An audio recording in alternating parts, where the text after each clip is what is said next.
Hey, this is Biec from A.J.B Counseling and Psychotherapy, and also now the founder of autotherapy.com. Please forgive the noise that you might be hearing in the background. It is the middle of the heat wave. I've tried turning off the AC for a couple of seconds, and the temperature was skyrocketing past the 80s within a couple of minutes. That's all it took. So I decided, let me just leave this on. The noise will die down once the actual content begins. What I'm doing right now is I want to give you a little bit of an introduction before getting into it so that you have some context. Otherwise, it might seem a little bit confusing. What you're about to see, or what you're about to listen to, is a class. This class is the topic of the class is exercise and mental health. It is a summary of studies of research, scientific research, that was done on the effectiveness of exercise and various disorders. So I'm mostly looking at depression and anxiety, broadly speaking. However, and so what you're going to find in this video is that I'm going to spoil the punchline here, is that it's as effective as psychotherapy and medication. That might come as a shock to some of you. Yes, exercise is as effective as psychotherapy and medication. Now, it is more effective for some things than it is for others. So that statement is a kind of a broad statement that I'm making. It is a clickbaity statement, but it is not entirely false. It's also not entirely true. So stick around and you learn what I mean. Now, let me tell you a little bit about autotherapy.com before we get into the content. This is the first class that I offer in autotherapy.com, or therapy alternatives. The whole point of therapy alternatives is to help people through what I call the New Year's resolution problem. You may be aware that every year, every New Year's, people flock to the gyms. Well, guess how many of those people actually make exercise a habit? I believe the statistic is less than 20%. About 20, let's just say, about 20% of those individuals actually make it stick. 80% of people fail. And out of all the people that attempt to make exercise a habit, they've already tried it 4 times. So this is a very common thing, and it's a very common problem.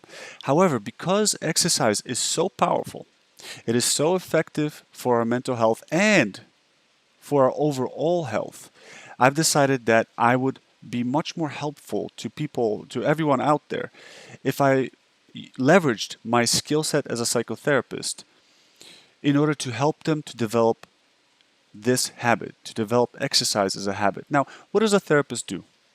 A therapist is essentially an expert at helping people break bad habits and develop good ones. So I feel that I am in a very good position to help people do just that. So I designed a program that's geared towards setting up that habit. I'm borrowing from the field of psychotherapy in order to help you make exercise a habit that's going to stick with you for the rest of your life. Um, so what you're about to watch is just the first class, and you're going to learn about what we know, the basics of exercise and the studies that were done on exercise and mental health. I hope you enjoy it. If you do, make sure to hit the like button, subscribe, do all that good stuff. In the future, if you enjoy this type of content, in the future I may move this type of content to another channel, just because A.J.B counseling is traditional treatment. What we're covering right now is alternative treatment. So it would make sense if I separated them out. We'll see. I'll definitely let you know through YouTube if that will be the case. Okay, I won't burn up any more time. Let's jump right into it. I hope you enjoy it. All right, welcome to the first class. This class is going to be an introductory class. So covering the basic information that you should know when it comes to improving your mental health with exercise. By the end of this class, I also want us to see if I can help you guys pick the right first starting exercise that would best suit you uh, and your goals and your other goals aside from improved mental health, whatever they might be. Um, so let's start with depression. What do we know about the treatment of depression with exercise?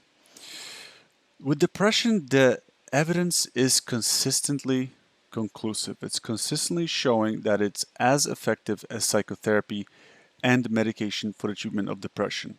Now, when I say as effective as psychotherapy and medication, I don't mean both combined. I mean, if you were to compare exercise to therapy, psychotherapy, you find them the same. Or if you were to compare the exercise to medication, you'd find them to also be the same. I am not, however, saying that exercise is as effective as a combined treatment of psychotherapy and medication.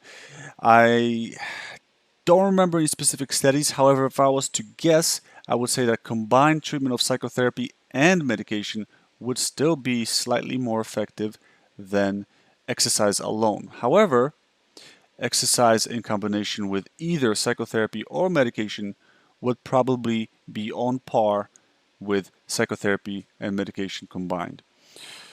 Um, Not all exercise is equally effective. Yes, there are some studies that are showing that simple walking is, I believe, like 10 minutes worth of walking, is enough to improve depressive symptoms. However, there's plenty of evidence showing that the more intense the exercise is, the more mental health improvements you will get for depression. The ideal heart rate range, and we'll come back to this in future slides, is 70 to 85% of your max heart rate. For depression, exercise becomes as effective as medication after 16 weeks. And exercise may have considerably lower relapse rates than medication. Oh, I should add the word medication in there. I'll do that after. So this is potentially pretty big news. Relapse rates. Well, let me explain what relapse rates are in case anybody doesn't has never heard that term before. Relapse rates refer to the likelihood that you will go back to feeling depressed again. When a study compares the relapse rates of exercise only to medication only, we find a pretty dramatic difference. The exercise only group has a relapse rate of only 8%, whereas the medication group has a relapse rate of 38%. That's a big difference. What's interesting also is that one study in particular looked at compared three different groups. They compared relapse rates of exercise only to the relapse rates of exercise and medication, a combination treatment group, right? And just medication. So, and they found that exercise alone had an 8% relapse rates, 8% relapse rate, and medication alone had 38% relapse rate. However, surprisingly, the combined group of exercise and medication still had high relapse rates. Now that's weird. That's interesting. If I remember correctly, it had a relapse rate of about 35%. So that's almost the same as medication group. So what could be happening? Well, I'm not sure, but one suspicion is that the exercise only group, a lot of the participants continued to exercise. And as a result, they never relapsed. In other words, they continued to receive treatment on their own. They kept giving treatment to themselves. That's great. That's great news because you know what? Exercise doesn't just benefit your mental health, it also benefits your health as a whole. And the health benefits are tremendous. Um, and it's entirely possible that whenever medication is used, if you've ever taken any of those psychotropic medications, then you might know that the what do you call them? Withdrawals. The withdrawals are vicious. Can be vicious. I've seen people who just dumped dumped those meds in one day and they had no withdrawals whatsoever. But a lot of people experience some vicious withdrawals, and it's entirely possible that after the experiment was done, the treatment was done, a lot of those clients discontinued their medication, which put them into withdrawals, which temporarily worsened their mood. So perhaps something like that is happening. The bottom line is that medication, this is showing that the use of medication is introducing some form of vulnerability down the line in the long run.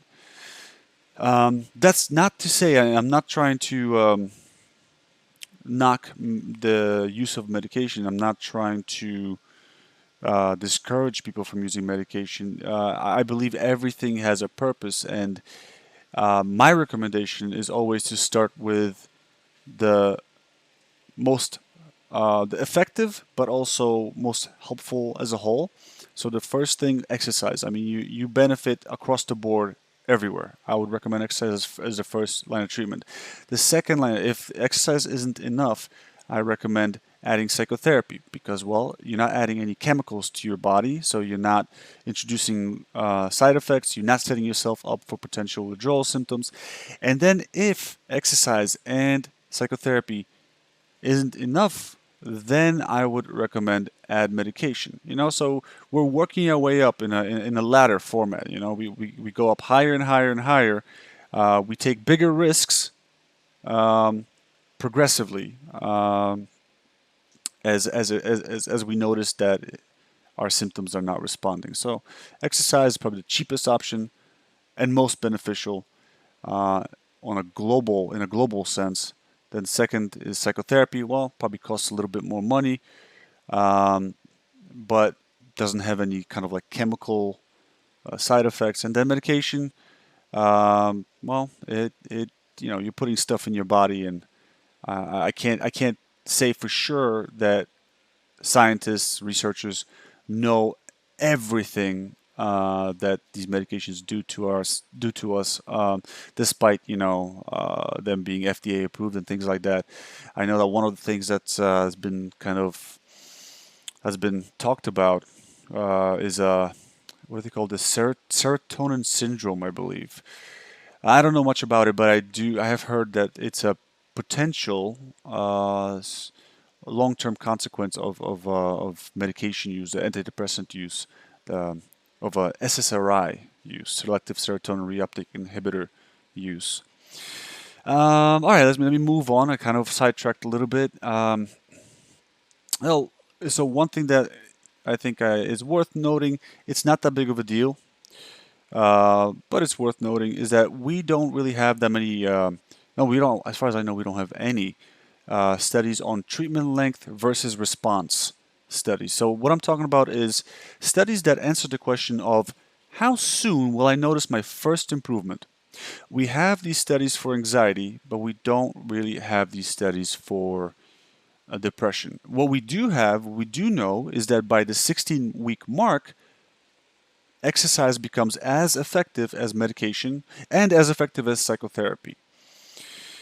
It would be nice to have those, but it's not the end of the world. Also, I am fairly confident that we can use the anxiety treatment length versus response studies as guidance, because there's a lot of reasons to suspect that the mechanisms through which anxiety improves and depression improves when using exercise are the same. The same way that researchers suspect that SSRIs, selective serotonin reuptake inhibitors medication, has the same mechanism for both anxiety and depression, why it works for both.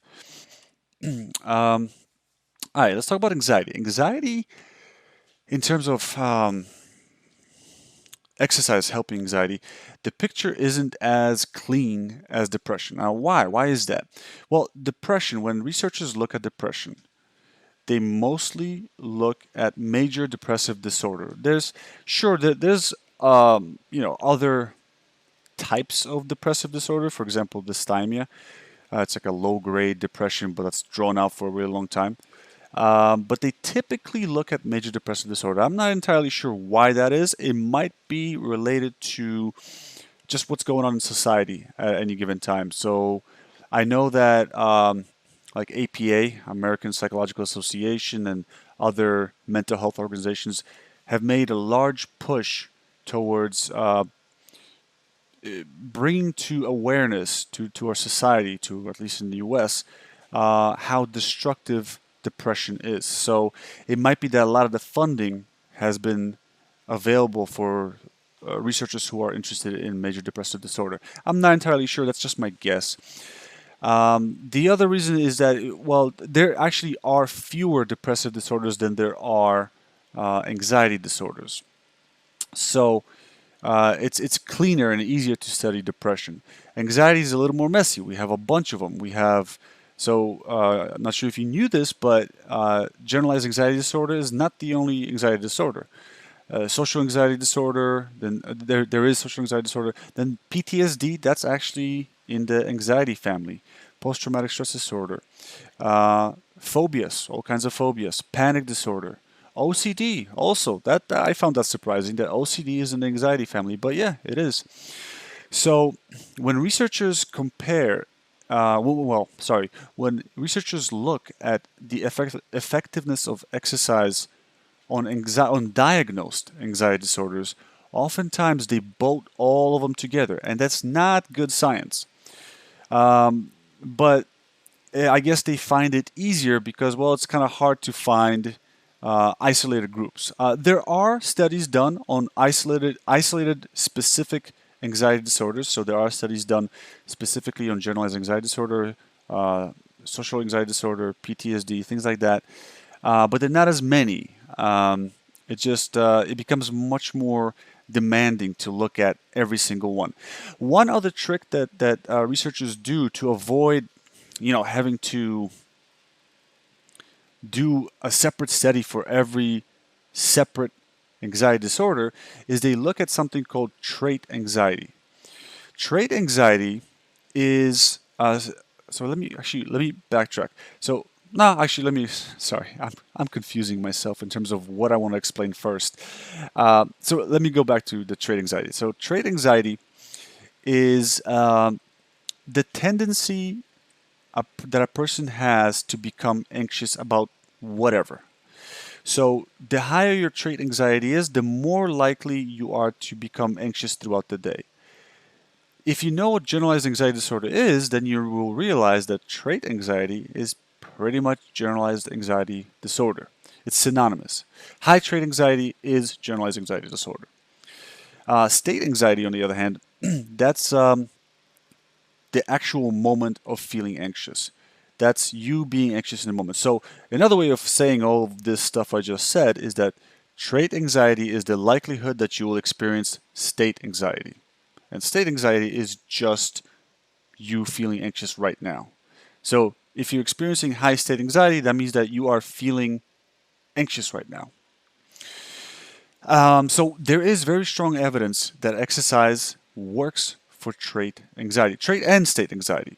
But I'm mostly interested in trait anxiety because trait anxiety is most representative of generalized anxiety disorder, and I would guess that generalized anxiety disorder is probably the most popular anxiety disorder. Most people that might join this group might be joining these classes that I'm offering here will probably, if they have anxiety, they'll probably have generalized anxiety disorder. So the evidence that we have is a little bit less consistent. It's a little bit all over the place. But what we do have, we can start drawing some conclusions. One conclusion that we can draw is that exercise may not be equally effective for all anxiety disorders. Theoretically, it should be the most effective, and I would even guess that it is as effective as a treatment for depression. But theoretically, it should be the most effective for generalized anxiety disorder. Now, why? Why is that? Why isn't it as effective for PTSD or panic disorder? Now, I should mention that it has been shown to decrease symptoms. It does, in fact, improve people's condition. It does improve the symptoms for other anxiety disorders like PTSD or panic, but it isn't as effective. It seems like it's not as effective as, for example, as CBT, as traditional treatment. So the question is, I think an important question to ask is to ask why. Why isn't it as effective? Well, the reason is that the driver, the what drives the for example PTSD or panic disorder is not the same thing that drives generalized anxiety disorder. Generalized anxiety disorder, like I mentioned before, is synonymous with trait anxiety. Trait anxiety is what drives the generalized anxiety disorder, and that's the reason why it has been shown to be effective for generalized anxiety disorder. And if there's future studies that come out, I expect them to consistently show that they are effective. Also, if studies come out comparing the treatment of generalized anxiety disorder with exercise and comparing it to, for example, CBT, I expect the results to be about the same. We don't really have that many of those studies. They are out there, but they're kind of mixed, and the methodology and all that stuff is kind of questionable. So we kind of have to wait. We have to wait for more studies to be done. And I would be very interested in generalized anxiety disorder being studied in terms of how exercise affects generalized anxiety disorder, mostly because I just want to be proven right, and I think I'm right. Now, it's not as effective for PTSD. It does help because, well, PTSD does have components that have trait anxiety in them, state anxiety as well. We do get stressed out, and we do go through state anxiety with PTSD as well as panic. But those are not the primary drivers of those disorders. So, for example, for PTSD, the primary driver is past trauma. So, to help someone with PTSD, addressing trait anxiety won't be enough. Yes, it will help, but it won't be enough. We have to target the trauma. Oftentimes, that means that we have to help them desensitize to specific triggers and cues that set off their PTSD symptoms.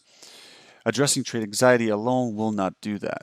Um, panic disorder, similar. It's driven by, however, it's driven by anxiety sensitivity, and so addressing trait anxiety won't necessarily address the actual panic disorder.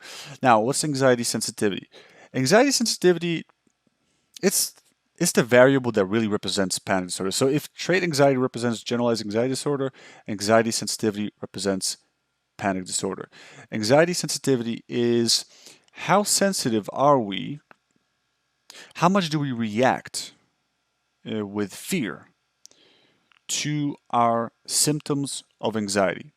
So when you get anxious, you develop symptoms. It's normal, right? So your body tells you you're anxious. So maybe you get muscle tightness. Maybe you get your throat closes down a little bit.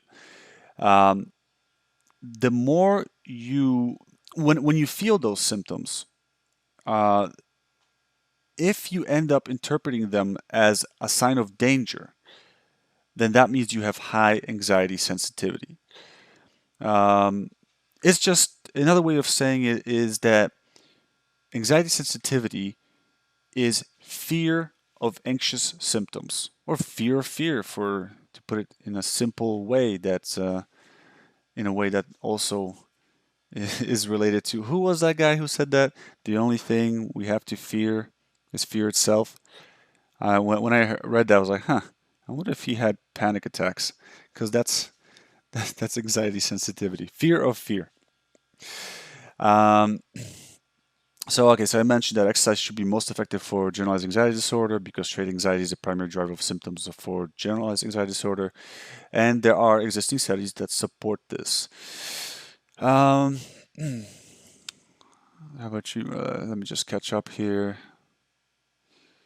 Right. So, okay. So, last thing I want to mention is, so the final point, the final bullet point, evidence shows that exercise decreases symptoms of more complex anxiety disorders, PTSD, phobias, panic. I don't really know if it's fair to say that they're more complex. They're just different. So I should probably change the phrasing on that, and I will. However, traditional treatment shows more promise for these other anxiety disorders. But I wouldn't give up on exercise altogether. Like I mentioned before, the studies that we do have that look at these very specific other anxiety disorders, they're showing that exercise does reduce symptoms. It is not as effective as, say, CBT, right? Traditional treatment. It's not as effective as traditional treatment, but it does help. Something else about exercise that we'll get into in the future, in the future slide, is that it improves learning. Learning is what allows you to adapt. So whether you adapt by changing your environment or you adapt by changing your mindset, that's all learning. It requires learning. Thinking requires learning. Uh, so exercise improves that. It improves learning, and we'll get into that how it does that in the future.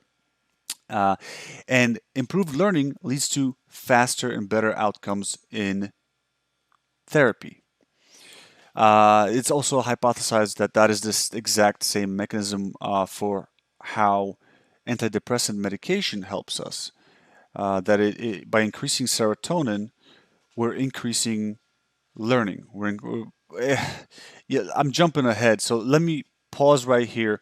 But what I'm really trying to communicate is that exercise just can be synergistic with traditional treatment, particularly with psychotherapeutic treatment. It can make traditional treatment more effective, and there's studies to show this. And we'll get into the reasons why that is in the future. Actually, there we are. We're going to get into it right now. So, why does exercise work? There's theories. We don't really know. We actually don't know a lot of things, believe it or not. And a lot of the stuff that we know about medicine and mental health are just theories. We just have noticed, hey, this works. I wonder why. Somebody asked, I wonder why, and then somebody came up with a possible explanation. So here are some reasons. One, exposure. So um, exercise mimics how your body feels when you're feeling stressed out, when stress causes arousal in your body.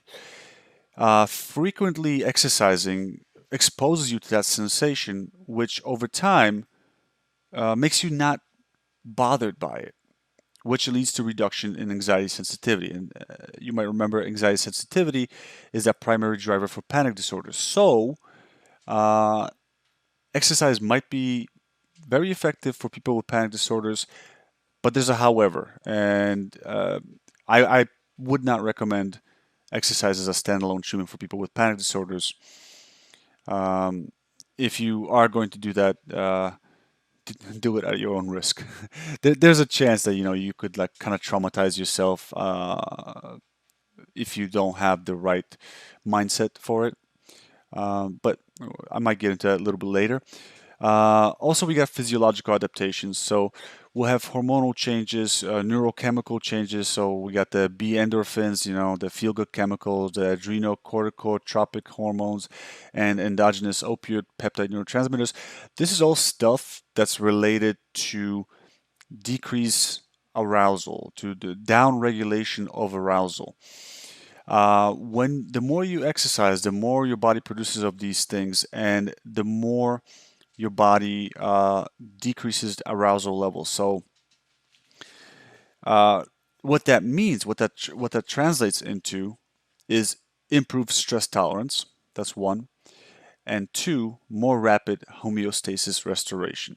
So, improved stress tolerance. So, because these hormonal changes downregulate, they decrease your arousal level. By exercising regularly, you actually end up with a lower arousal level uh, in general. You don't react as strongly to stressors.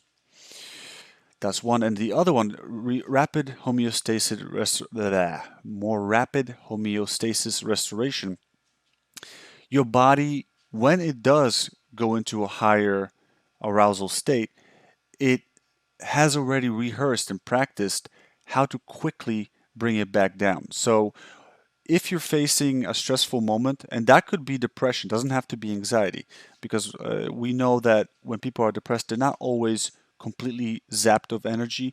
Sometimes they could be feeling tired, but for example, they also can't sleep. Why? That's because they are actually experiencing a high arousal. They're constantly worrying and ruminating. That's high arousal.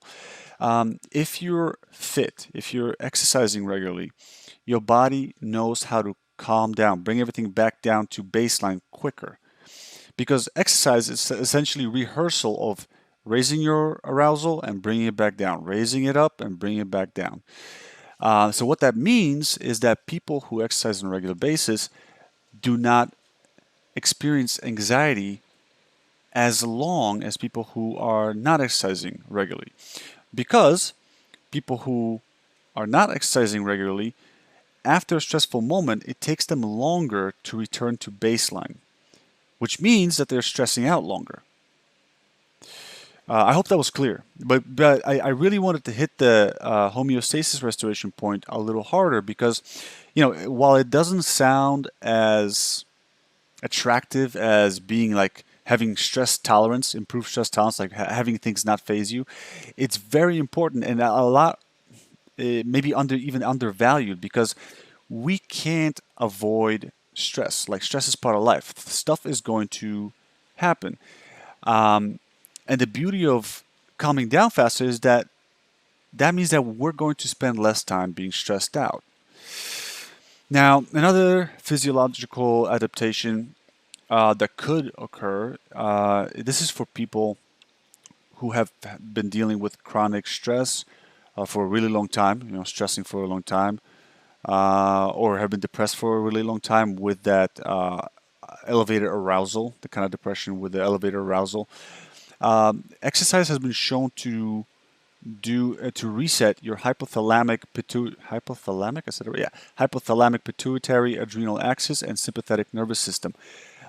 When we're stressed out for a long time or depressed for a long time, our nervous system or the hypothalamic pituitary adrenal axis, they get thrown out of whack. They kind of get stuck in a elevated arousal state. Exercise ends up resetting those two systems. So if you're finding yourself, I can actually relate to this. I can relate to this in terms of the final season back in college. I remember noticing something similar to that. Let me give you a little story. So back in college, I noticed that every semester, at the end, right, the final season kicks in. I would start getting stressed out. I would be studying nonstop, and then once the finals end, I would, for a couple of days, I would walk around like I have to be worrying about something. I should be doing something. There's something I should be doing, but I don't remember what it was. I don't know what it was, right?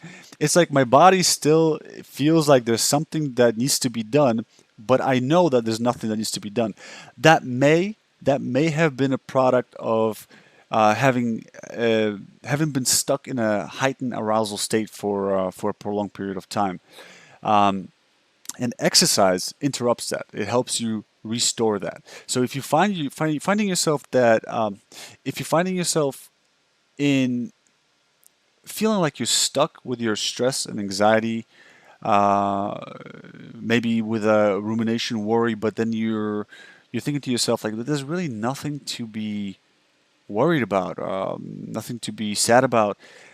Perhaps your systems need a reset. Perhaps you would benefit from exercise and resetting those two systems, which I'm not going to dare try to say again. It's a mouthful.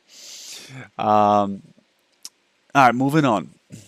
So another hypothesized avenue for how exercise improves depression and anxiety is through increased confidence. So activities that have progressive improvement built into them. So that's stuff like dance, weightlifting, martial arts, anything where you see yourself improving over time. That has been shown to to lead to increased confidence. And that makes sense, right? When we see ourselves getting better at something, we feel better about ourselves. Increased confidence, or as scientists or researchers refer to it, it's self-efficacy, is linked to decreased depression. Well, so depression, hopelessness is one aspect of depression. So when you feel confident in yourself, you're less likely to feel hopeless. You have a higher sense of ability to take care of things, right? Trait anxiety, it also decreases trait anxiety and state anxiety. If you're confident in yourself, you're not as worried about stuff going wrong. And when stuff does go wrong, so in this case that would be state anxiety, you may not be as concerned about it because you have faith that you can handle it when it goes wrong or as it's going wrong. Now, okay, another fancy explanatory mechanism, that's the neurogenesis. So exercise has been shown to increase BDNF and serotonin. BDNF and serotonin both are linked to increased neurogenesis. Increased neurogenesis has been linked to increased learning, improved learning, memory retention, things like that. Improved learning, on the other hand, is required, or is, learning is required for behavioral and cognitive adaptations to life. If you struggle with learning, you're going to struggle adapting your behavior and your thought patterns to fit your situation more. You know what I mean? So with improved neurogenesis, it's hypothesized that everyone has. You don't necessarily need therapy to come out of depression or anxiety. You can figure out your own problems, right? But you might be more effective, and we're all driven to do that. Whenever we're having problems, we're driven to resolve these problems. You might be more effective at problem solving with improved neurogenesis. You might be more effective at retaining life lessons with better cognitive function. And exercise has been shown to improve cognitive function. One of those ways that has been shown to improve it by, or improve it through, is through increased BDNF. By the way, BDNF stands for brain-derived neurotrophic factor. And both of them, I already mentioned that. Okay, and now last one is distraction and decreased social withdrawal. So this is also very straightforward and self-explanatory. I dare you to try to worry while exercising at an intensity level at which you can't even say a word, at which you're just barely struggling to breathe. Barely breathing, at which you're barely breathing. Try to worry while maintaining that level of exercise intensity. I would be surprised if any one of you could. And then lastly, decrease social withdrawal. Well, when you exercise, whether you go to the gym or to the park, you are much more likely to run into people. Oftentimes, it's enough to just see other people or to even make eye contact with other people to decrease our sense of isolation. And isolation has been linked to depression and anxiety. And increased socialization has been linked to improved mental states, mental health. So, yeah, that's that. Let's go to the next one. Exercise. Well, how long to see improvement? Okay. So this is the length of treatment versus response studies that I was mentioning earlier. That we don't really have them for depression. We have them for anxiety, but not depression. I would still use, if you're curious, like if you're dealing with depression and you kind of want to eyeball how long before you start feeling some improvements, I would still use the anxiety timeline as a guide. However, I can tell you that for depression, some of the studies I came across, improvements were noticed as early as 2 weeks with exercise, but all studies are showing that exercise becomes as effective as medication or therapy by 16 weeks. For anxiety, by the 10-week mark, there's a very large study found that there is a small reduction in trait anxiety. So remember, trait anxiety is pretty much synonymous with generalized anxiety disorder. So another way of reading this is that at the 10-week mark, you will experience a small reduction in your generalized anxiety disorder symptoms. By the 10 to 15-week mark, you will notice a moderate reduction in your generalized anxiety disorder symptoms or trait anxiety.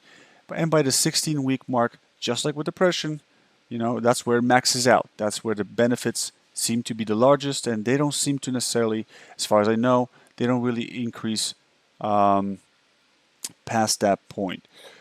Um, okay, yeah, I was going to mention something else, but I think that's too far removed from the topic at hand.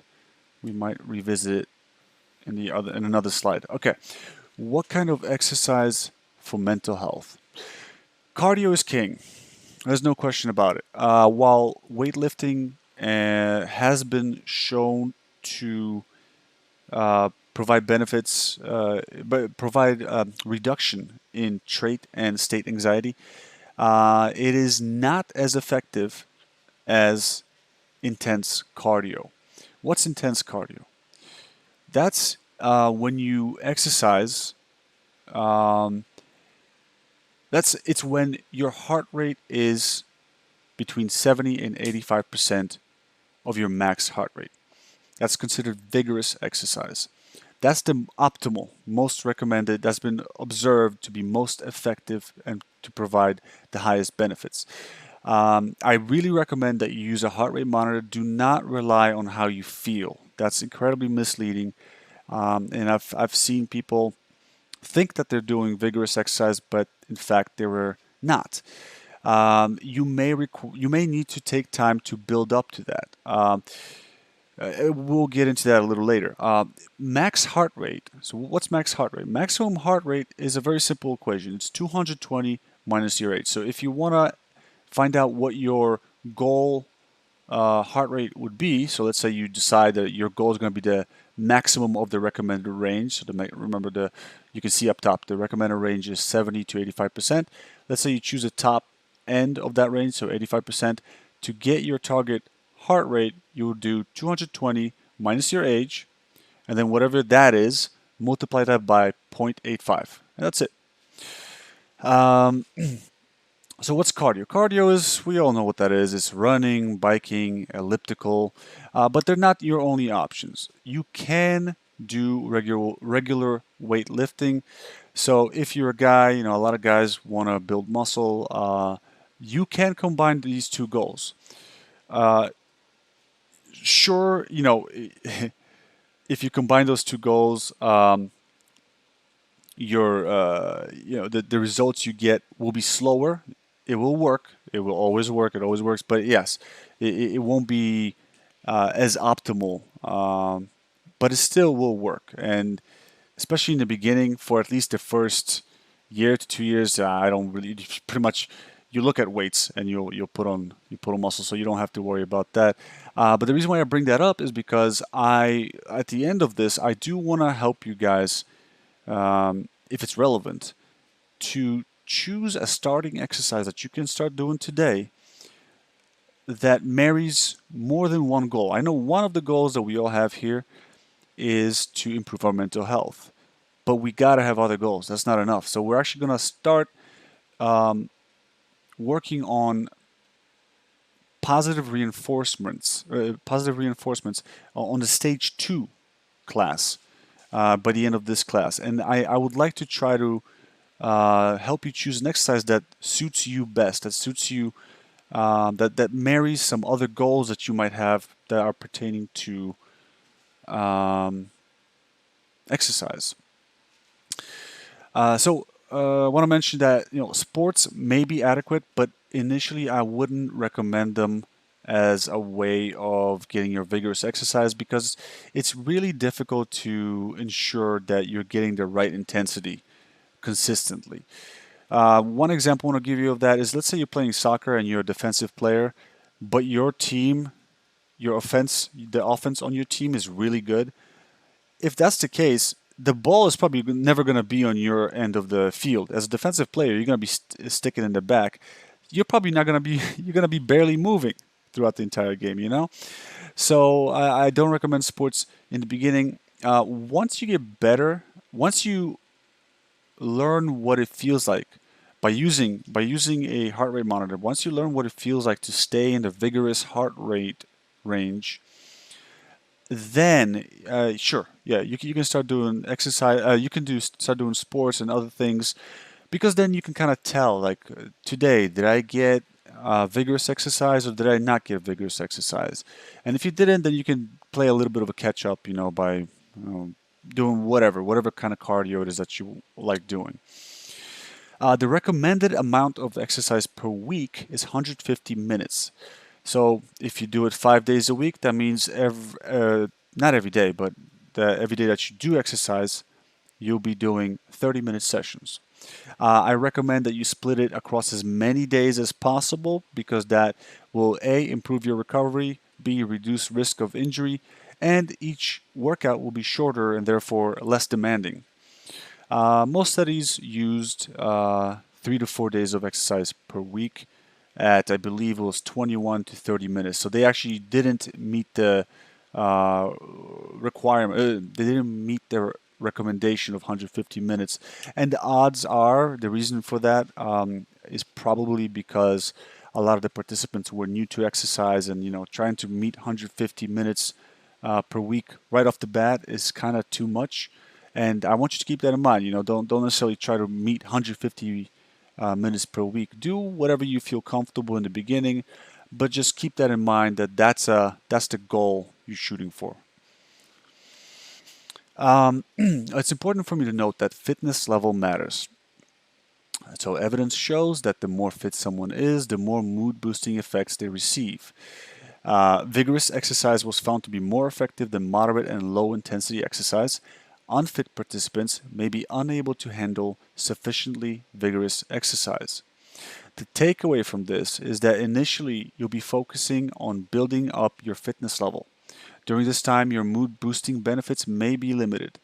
And so you can refer back to the timetable from the fifth slide, this one right here. Initially, let's say before the 10 weeks, you may not see any benefits. Well, partly because your fitness level is too low to maintain the kind of vigor, the kind of vigorous exercise, the kind of intensity that you need in order to receive those mental health benefits.